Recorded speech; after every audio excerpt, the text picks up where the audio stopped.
Hello friends, मैं हूं अर्जुन और स्टडी फास्ट 7 चैनल की तरफ से आप सभी का स्वागत करता हूं। आज हम बात करेंगे एनिमल्स की, यानी कि लिविंग क्रिएचर्स, जो भी हमारे जीव जंतु हैं उन सब की इंग्लिश सीखेंगे आज हम। तो उन सभी को इंग्लिश में क्या बोलते हैं, चलिए स्टार्ट करते हैं। तो हमारी जो पृथ्वी है उस पर 3 प्रकार के जानवर पाए जाते हैं। एक वो जो ज़मीन पर रहने वाले होते हैं, जंगल वगैरह में, पर्वतीय क्षेत्र में। एक वो जो पानी में रहने वाले जीव जंतु होते हैं, और एक वो जो आसमान में उड़ने वाले जीव जंतु होते हैं। तीनों को हम नाम देंगे लैंड एनिमल्स, जो ज़मीन पर चलने वाले होते हैं। स्काई एनिमल्स, यानी कि जिनको हम बर्ड्स बोलते हैं, हमारे पक्षी होते हैं जो। और लास्ट में है वाटर एनिमल्स, यानी कि पानी में चलने वाले जो जीव जंतु होते हैं, जो पानी में रहते हैं। लैंड एनिमल्स हमारे फॉरेस्ट में मिलेंगे, जंगल में मिलेंगे। और स्काई एनिमल्स जो हमारे बर्ड्स हैं वो हमारे एयर एनिमल्स भी बोले जाते हैं, फ्लाइंग एनिमल्स भी बोले जाते हैं, जो कि स्काई में मिलेंगे, आसमान में उड़ने वाले पक्षी। और वाटर एनिमल्स जो कि हमारे क्रीचर्स हैं वो सारे सी एनिमल्स मिलेंगे, या मरीन एनिमल्स भी बोलते हैं उनको, जो समुद्री जो लाइफ होती है उसके बारे में बात कर रहे हैं। चलिए स्टार्ट करते हैं। लैंड एनिमल्स को भी हम 3 प्रकार में बांट देंगे। सबसे पहले होती है मैमल्स। मैमल्स होते हैं स्तनधारी, जो कि वार्म ब्लडेड होते हैं और लाइव बर्थ होता है उनका, यानी कि हमारी तरह, इंसानों की तरह वो जन्म लेते हैं। सेकंड नंबर पे रेप्टाइल्स। रेप्टाइल्स होते हैं रेंगने वाले जंतु। तो ये कोल्ड ब्लडेड होते हैं, जो अंडे से निकलते हैं, एग से निकलते हैं, ये ठंडा खून होता है इनका। और थर्ड नंबर पे इंसेक्ट्स, यानी कि जो कीड़े मकोड़े होते हैं, ये थर्ड नंबर पे आते हैं। इनकी जॉइंट लेग्स होती है, यानी कि 1 से 2 से ज़्यादा टांगे होती हैं इनकी, 4 भी होती हैं, 6 भी होती हैं, कितनी भी हो सकती हैं। और ये बहुत छोटे होते हैं। तो जो मैमल्स होते हैं उसमें आपके जैसे कुत्ता, लोमड़ी, शेर, बाघ, ये सारे जानवर आएंगे। रेप्टाइल्स में आपके जो रेंगने वाले होते हैं, जैसे सांप हो गया, आपका मगरमच्छ हो गया, इस प्रकार के जानवर आएंगे। और इंसेक्ट्स में आपकी चींटी, कीड़े मकोड़े, ये सारी चीज़ आएंगी। ओके, तो लैंड एनिमल्स को हम 3 प्रकार से डिवाइड करेंगे, आप समझ गए होंगे। चलिए आगे बढ़ते हैं। अब हम बात करते हैं मैमल्स की, यानी कि स्तनधारी की। सबसे जो इम्पोर्टेंट जो जानवर हैं, जो हमारे आसपास रहते हैं, इनकी हमें सभी की इंग्लिश पता होनी चाहिए। चलिए स्टार्ट करते हैं। तो सबसे पहला जो फर्स्ट पेज है हमारे पास, उस पर हम बात करेंगे डॉग की। डॉग यानी कि कुत्ता। तो कुत्ते को हम डॉग बोलते हैं। और जो मेल जो होता है, जो इनके बच्चे होते हैं, तो मेल को डॉग बोलते हैं। और जो फीमेल डॉग होती है वो बिच होती है, उसको कुतिया बोलते हैं। लेकिन जो बच्चे होते हैं, चाहे वो मेल हो या फीमेल हो, उसको पपी ही बोलेंगे इंग्लिश में। पिल्ला या पिलिया बोलते हैं हिंदी में। तो डॉग, पपी और बिच। नेक्स्ट पेज पे हम बात करेंगे अब कुत्ते का जो काम होता है, जो एक्शन होता है हमारे प्रति, जो उसका रवैया होता है, मतलब सॉफ्ट भी होता है और हार्ड भी होता है। तो जब वो काटता है, तो काटने को हम, कुत्ते के दांतों से काटने को बोल देंगे बाइट, BITE। बाइट होता है काटना। और भौंकना जो होता है, कुत्ते की जो आवाज़ होती है, उसको बोलते हैं बार्क। बार्क होता है भौंकना। और जो कुत्ते का जो घर होता है, उस घर को हम बोलेंगे कैनल। कैनल होता है कुत्ता जो घर होता है, उसको बोलते हैं। और कुत्ते का जो समूह होता है, यानी कि ग्रुप में जो कुत्ते होते हैं, उनको हम बोलेंगे पैक ऑफ डॉग्स या गैंग ऑफ डॉग्स। तो एक एक वर्ड हमें याद करना है, कुछ छोड़ना नहीं है। Next page. अब नेक्स्ट सेकंड नंबर पे हमारे पास है बिल्ली, जिसको हम इंग्लिश में बोलेंगे कैट। कैट यानी बिल्ली, आप देख सकते हो। और जो फीमेल जो कैट है उसको बोलेंगे हम कैट, लेकिन जो मेल है उसको हम बोलेंगे टॉम कैट, बिल्ला बोलेंगे। तो मेल को बोलेंगे टॉम कैट, यानी कि बिल्ला। और बिल्ली के जो बच्चे हैं, मेल हो चाहे फीमेल हो, उसको बोलेंगे किटन। क्या बोलेंगे? किटन। अब बिल्लियों का जो समूह होता है उसको हम बोलेंगे क्लटर या क्लाउडर। स्पेलिंग आप देख सकते हो, क्लटर CLUTTER, क्लाउडर CLOWDER। बिल्ली का जो एक्शन होता है, जो रवैया होता है हमारे प्रति, वो होता है काटना। तो बाइट, क्या बोलेंगे? बाइट। और बिल्ली की जो आवाज़ होती है उसको हम बोलेंगे मियाऊ, MEOW, मियाऊ। तो ये थे बिल्ली से रिलेटेड वर्ड। Next page. और बिल्ली का जो घर होता है उसको हम बोलेंगे कैटरी। क्या बोलेंगे? कैटरी। जो बिल्ली का जो देखभाल घर होता है, आप देख सकते हो। तो हम इंसान ही बनाते हैं इनके घर भी वैसे। Next page. थर्ड नंबर पे हमारे पास है हॉर्स। हॉर्स यानी कि घोड़ा बहुत ही खूबसूरत जानवर होता है ये, और बहुत ही ज़्यादा पालतू होता है, जैसे डॉग होता है हमारा पालतू जानवर। तो घोड़े को हम बोलेंगे हॉर्स, और जो घोड़ी होती है उसको हम बोलेंगे मेयर, MERE, मेयर होती है घोड़ी जो फीमेल होती है। अब इनके जो बच्चे होते हैं, जो मेल होता है उसको हम बोलेंगे फोल या कोल्ट, FOAL, फोल, कोल्ट, COLT, कुछ भी बोल सकते हैं, उसको बोलेंगे बछेड़ा हिंदी में। और जो फीमेल होती है बच्ची उसको बोलेंगे फिली, यानी कि बछेड़ी, FILLY। Next page. अब जो झुंड होता है घोड़े का उसको हम इंग्लिश में बोलेंगे स्टड, या इसके अलावा हर्ड, HERD, हर्ड। और जो घोड़े जहाँ पे हम रखते हैं घोड़े को उसको हम हिंदी में बोलते हैं अस्तबल, और इसकी इंग्लिश होती है स्टेबल। क्या बोलते हैं? स्टेबल। घोड़े की जो आवाज़ होती है उसको हम बोलेंगे ने, NEIGH, हिन हिनाना। जो आवाज़ होती है ना, घोड़ा जैसे आवाज़ निकालता है उसको हिन हिनाना बोलते हैं, NEIGH, ने। Next page. अब नेक्स्ट हमारे पास 4th नंबर पे एलिफेंट। एलिफेंट यानी कि हाथी।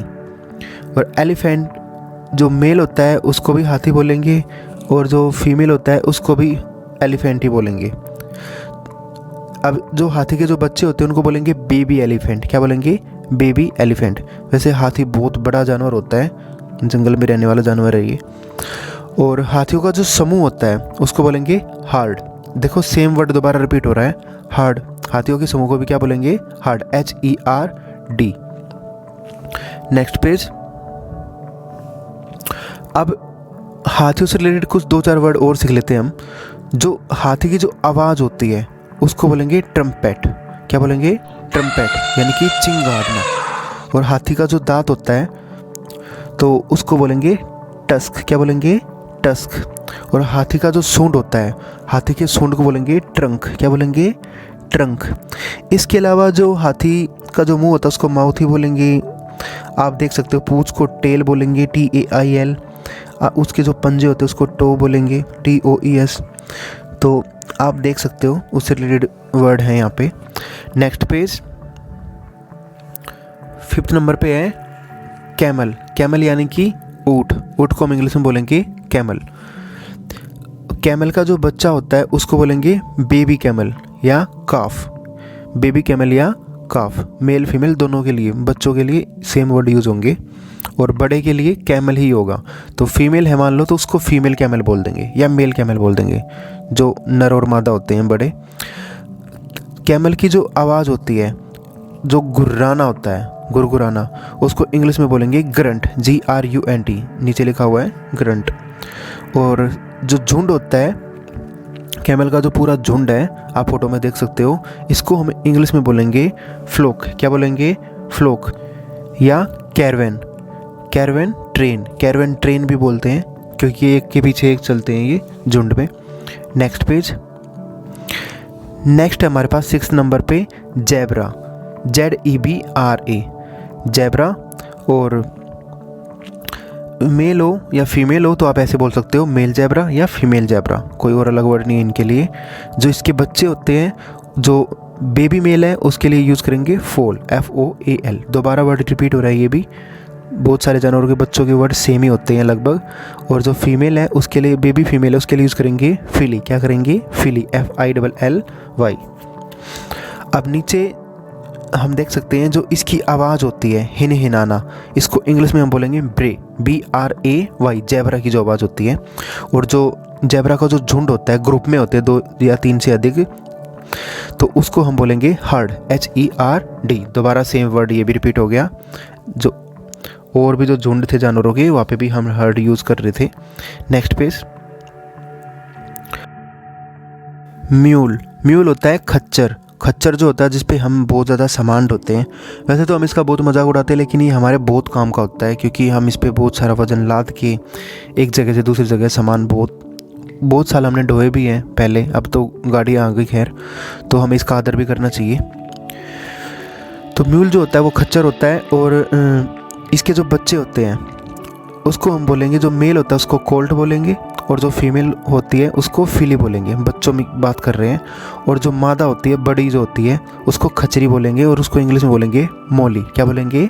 मोली। तो मेल को म्यूल, फीमेल को मोली, और जो बच्चे होते हैं उसको कोल्ट और फिली। Next page. नेक्स्ट है हमारे पास इनसे रिलेटेड जो जहाँ पे ये रहते हैं, जो इनका अस्तबल होता है, इसको इंग्लिश में बोलेंगे ड्रीलेट, DRYLOT, ड्रीलेट, अस्तबल। और जो इसकी चीख होती है, जो इसकी आवाज़ होती है, उसको इंग्लिश में बोलेंगे ब्रे, BRAY, ब्रे। और जो ग्रुप में होते हैं सारे, जो खच्चरों का जो ग्रुप होता है, इनको हम बोलेंगे पैक या बैरन, BARREN। Okay, next page. 8th number पे हमारे पास है गधा। गधे को हम इंग्लिश में बोलेंगे डंकी। क्या बोलेंगे? डंकी, DONKEY। और जो गधी होती है, जो फीमेल होती है, मादा होती है, उसको हम बोलेंगे जेनी। क्या बोलेंगे? Jenny, JENNY। और जो बच्चे होते हैं इनके, मेल होगा तो कोल्ट, सेम वर्ड यूज होंगे, फीमेल होगी तो फिली। ये तो आपको याद ही होंगे कोल्ट और फिली। बच्चों के लिए ज़्यादातर सेम यूज़ होते हैं जितने भी जानवर हैं, कुछ में अलग अलग वर्ड है। Next page. अब जो जहाँ पे रहते हैं ये, जो इनका खलियान होता है, उसको हम इंग्लिश में बोलेंगे बार्न। क्या बोलेंगे? बार्न, BARN। और जो इनकी चीख होती है, उसको भी इंग्लिश में बोलेंगे हम ब्रे, BRAY। और जो झुंड होता है इनका, जो गधे का जो झुंड होता है, उसको इंग्लिश में बोलेंगे ड्रू। क्या बोलेंगे? Drew, DROVE। बक या बिली, इसको हम बकरे को इंग्लिश में बोलेंगे बक या बिली, BUCKBILLY। और जो फीमेल होती है, बकरी होती है, उसको हम बोलेंगे इंग्लिश में सी गोट। क्या बोलेंगे? सी गोट। या इसको हम डज या नैनी भी बोल सकते हैं, DOES, डज या नैनी। नीचे लिखा हुआ है फोटो में बिल्कुल, NANNY, नैनी। और जो इनके बच्चे होते हैं, जो बकरी के जो बच्चे होते हैं, उनको बोलेंगे किड, KID। या बेबी गोट भी बोल सकते हैं हम, बेबी गोट। मैं एक बात बताना चाहूँगा, देखो बहुत सारे नॉन वेजिटेरियन होते हैं जो इनको अपने भोजन के रूप में देखते हैं। प्लीज़ मेरी रिक्वेस्ट है, इनको भी उतना ही दर्द होता है जितना दर्द हमें एक सुई चुभने से होता है। तो इनको अपना खाना मत समझो, अपना फूड मत समझो। इनको भी पूरा हक है उतना ही जीने का जितना हमें है। तो हमें इनकी रिस्पेक्ट करनी चाहिए और इनको खाना नहीं समझना चाहिए। हमें इन्हें पालना चाहिए, इनकी सेवा करनी चाहिए और इनका दूध पीना चाहिए, ताकि इनका भी भला हो और हमारा भी भला हो। आई होप आप समझोगे। इनका भी दर्द होता है, इनकी भी लाइफ है, इनका भी परिवार होता है। तो they are not our food, they are animals, और वो भी जीना चाहते हैं। अब नेक्स्ट हमारे पास है जिसमें हम इनको रखते हैं, जो आश्रय होता है, जो झोपड़ा होता है, उसको हम बोलेंगे शेल्टर। क्या बोलेंगे? Shelter, SHELTER, shelter. या सैड, SHED। तो याद कर लेना। साथ में जो इनकी जो आवाज़ होती है, मिमियाट, जो बकरी होती है, जो मैं करके बोलती है, तो इसको हम इंग्लिश में बोलेंगे ब्लीट। क्या बोलेंगे? ब्लीट, BLEAT, मिमियाट। और इसका जो झुंड होता है, बकरियों का जो झुंड होता है, उसको हम बोलेंगे फ्लोक या हर्ड। सेम वर्ड यूज हो रहे हैं झुंड के भी बहुत सारे। 10th नंबर पे है सीप। सीप यानी कि भेड़। क्या बोलेंगे? सीप यानी कि भेड़, SHEEP। तो जो मेल है, जिसको बेड़ा बोलते हैं हिंदी में, इंग्लिश में इसको बोलेंगे रैम। क्या बोलेंगे? RAM, RAM। और जो भेड़ है, जो फीमेल होती है, उसको हम इंग्लिश में बोलेंगे यू। क्या बोलेंगे? यू, EWE, भेड़। और जो इसका मेमना होता है, जो बच्चा होता है, उसको बोलेंगे लैम्प। क्या बोलेंगे? लैम्प। तो मेल लैम्प या फीमेल लैम्प, बच्चों को ऐसे हम प्रोनाउंस कर सकते हैं, बोल सकते हैं। भेड़ घर जो होता है, जिसमें हम जो बाड़ा बना के हम इनको रोक के रखते हैं, उसको हम बोलेंगे इंग्लिश में पेन, PEN। क्या बोलेंगे? पेन, भेड़ घर। और जो समूह होता है, उसको बोलेंगे फ्लोक। क्या बोलेंगे? फ्लोक, भेड़ का जो समूह है। और इसकी जो आवाज़ होती है, मिमियाट होती है, इसको क्या बोलेंगे? ब्लीट। 11th नंबर पे हमारे पास है हिरन। हिरन को हम इंग्लिश में बोलेंगे डियर। क्या बोलेंगे? Dear, DEER। इसमें मेल भी आती है और फीमेल भी आती है, और इनके लिए स्पेशल वर्ड भी है। देखो, डियर, हिरन मेल भी हो सकती है, फीमेल भी हो सकती है। मेन वर्ड डियर हम जानते हैं सभी लोग, बट जो मेल होता है, बड़ा जो हिरन होता है, मेल है, तो उसको हम इंग्लिश में बोलेंगे बक, BUCK, बक, हिरन। और जो फीमेल होगी, हिरनी होगी जो, उसको हम इंग्लिश में बोलेंगे डो। क्या बोलेंगे? Doe, DOE। और इसके जो बच्चे होते हैं, उसको बोलेंगे फोन। क्या बोलेंगे? Phone, FAWN। हिरनी का जो बच्चा होता है, मेल फोन या फीमेल फोन। अब नेक्स्ट है हमारे पास जो हिरन का जो झुंड होता है, उसको इंग्लिश में बोलेंगे हर्ड। और जो इसकी आवाज़ होती है मिमियाट होती है, उसको इंग्लिश में ब्लीट, सेम वर्ड यूज हो रहा है BLEAT, ब्लीट, जो इसकी वॉइस होती है। और जो इनके सींग होते हैं, सींग को हम इंग्लिश में बोलेंगे एंटलर, क्या बोलेंगे, एंटलर। और जहाँ पे रहते हैं ये, जहाँ पे हिरन रहते हैं उसको हम हिंदी में बोलते हैं मांद, और इसकी इंग्लिश होगी लेयर, क्या बोलेंगे, layer, LAIR। Next page. Next है टाइप्स ऑफ डियर। हिरन बहुत प्रकार के होते हैं। तो जो हिरन होते हैं वो बहुत प्रकार के होते हैं, जैसे कि आपका ब्लैक बग हो गया, काले हिरन को हम इंग्लिश में बोलेंगे ब्लैक बग, याद रखना, काला हिरन ब्लैक बग। एक रोंज होते हैं जो हमारे हरियाणा में बहुत आसपास घूमते हैं खेतों में, तो इसको रोंज बोलेंगे, और इंग्लिश में बोलेंगे एल्क, क्या बोलेंगे, एल्क, ELK। फिर उसके बाद है बर्फीले क्षेत्र में रहने वाला हिरन, रेनडियर। रेनडियर होता है बर्फीले क्षेत्र में रहने वाला हिरन। नीचे है कस्तूरी मर्ग। कस्तूरी मर्ग को हम इंग्लिश में बोलेंगे मस्क डियर, क्या बोलेंगे, मस्क डियर। और एक 12 सिंगा हिरन होता है, उसको हम इंग्लिश में बोलेंगे स्टैग, क्या बोलेंगे, स्टैग डियर। तो ये स्टैग डियर होता है। तो कई प्रकार के हिरन होते हैं, सभी की मैंने इंग्लिश बता दी है जो मेन है। नेक्स्ट पेज 12th नंबर पे हमारे पास अब आएगा सांड, जिसको हम इंग्लिश में बोलेंगे बुल, क्या बोलेंगे, बुल, यानी कि सांड। और जो इसकी फीमेल होती है भैंस, भैंस या भैंस भी बोलते हैं हम, इसको हम इंग्लिश में बोलेंगे बफेलो, क्या बोलेंगे, बफेलो, BUFFALO। बहुत सारे बच्चे अक्सर क्लास में मुझसे मजाक में भी पूछ लेते हैं, तो जो भैंस का जो बच्चा होता है, जिसको हिंदी में हरियाणा में काटड़ा बोलते हैं और कटिया बोलते हैं, जो फीमेल होती है, मेल होता है उसको काटड़ा, फीमेल होता है उसको कटिया, इसको हम इंग्लिश में बोलेंगे ब्लैक काफ, क्या बोलेंगे, ब्लैक काफ। मेल है तो मेल ब्लैक काफ, और फीमेल है तो कटिया है तो फीमेल ब्लैक काफ। ओके, बच्चों के लिए काफ़ी वर्ड यूज होगा। Next page. अब जहाँ पे जो पशुशाला होती है इनकी, हम जहाँ पे भैंस को हम रखते हैं उसको हम इंग्लिश में बोलेंगे सेड या बायर, BYRE, बायर या सेड, SHED। और जो भैंस की जो आवाज़ होती है, जो राम बना होती है, जो ये चिल्लाती है खाने के लिए सुबह सुबह, तो उसको हम इंग्लिश में बोलेंगे मू, क्या बोलेंगे, मू, MOO, याद रखना। और भैंसों का जो झुंड होता है उसको भी हम इंग्लिश में बोलेंगे हर्ड, HERD, क्या बोलेंगे, हर्ड। Next page. अब 13th नंबर पे हमारे पास है बैल। बैल को हम इंग्लिश में बोलेंगे ऑक्स, क्या बोलेंगे, ऑक्स, OX, ऑक्स, यानी कि बैल। तो ये गोरे रंग के होते हैं। और जो फीमेल होगी, गाय होती है हमारी, जो गाय हमारी माता होती है, उसको हम इंग्लिश में बोलेंगे काऊ, क्या बोलेंगे, काऊ, COW, जिसकी हम पूजा करते हैं। अब इनके जो बच्चे होंगे, जो मेल काफ है या फीमेल काफ है, उसको ऐसे बोल सकते हैं हम मेल काफ या सी काफ। सी काफ फीमेल हो गई या फीमेल काफ हो गई। बछड़ा या बछिया, हिंदी में बछड़ा बोलेंगे जो मेल है, और फीमेल को बछिया बोलेंगे। और इंग्लिश में हम इसको काफ भी बोल सकते हैं या हैफर भी बोल सकते हैं, HEIFER। तो हैफर, हाइफर कुछ बोल लो, प्रोनाउंसिएशन जो आपका मन करे, बट काफ या हैफर बोलते हैं इसको, जो इनके बच्चे होते हैं, male calf, she calf. Next page. बहुत सारे मतलब इनसे रिलेटेड और भी जानवर होते हैं, मतलब जो भैंस हो गई, जो हमारा बैल हो गया। तो देखिए मैं बता देता हूँ types of aux and bull. तो एक बहुत बड़ा सांड होता है, आपको फोटो में दिखाई दे रहा होगा, इसको हम इंग्लिश में बोलेंगे सायर, SIRE।